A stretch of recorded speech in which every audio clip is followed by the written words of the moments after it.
The more I learn about fluid dynamics, the more fascinated I get. You might have heard about fluid dynamics in aerospace and automotive, but now we have brought it to the packaging industry. This is Tetra Pak's Flow Lab.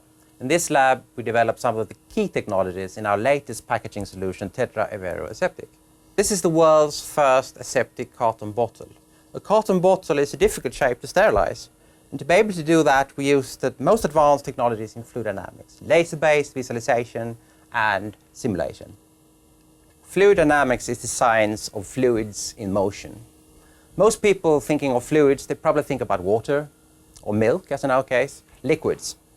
But it's not liquids, actually, that started the growth of the flow group of Tetra Pak. It's another fluid, much more intriguing, because you can't see it, you can't touch it.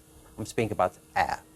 And with airflow comes airborne particles and airborne microorganisms.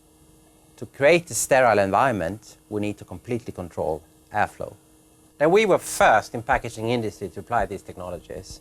And by doing that, we cut years in our development project. But what is really fascinating to me as an engineer is that we managed to cut time from idea to realization. And this is really driving innovation, to be able to see your ideas come true in a much faster time than traditional ways of working.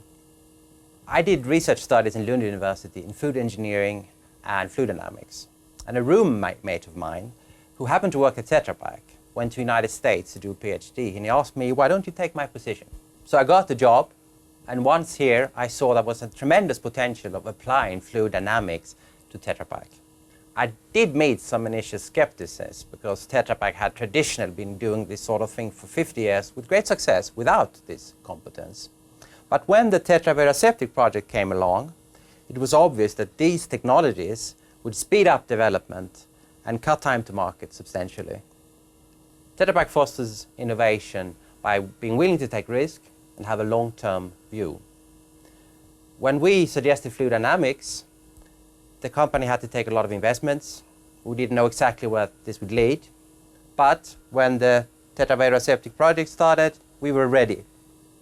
Well, there were many challenges, but one of the challenges was to be able to sterilize this package quick and effectively. We developed this nozzle, the active nozzle. It took our team about 1 year.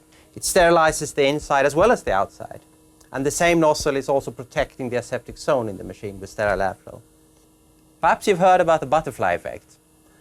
The flaps of the wings of a butterfly in Tokyo can cause a storm in Brazil. And that's the problem with fluid dynamics, that a very small change in one part of the machine can have an effect in another part of the machine. That's why we need to simulate or study the entire filling machine. Next, we will broaden our view and look at the stream of food and the stream of package. And it's very exciting to see what that will bring us.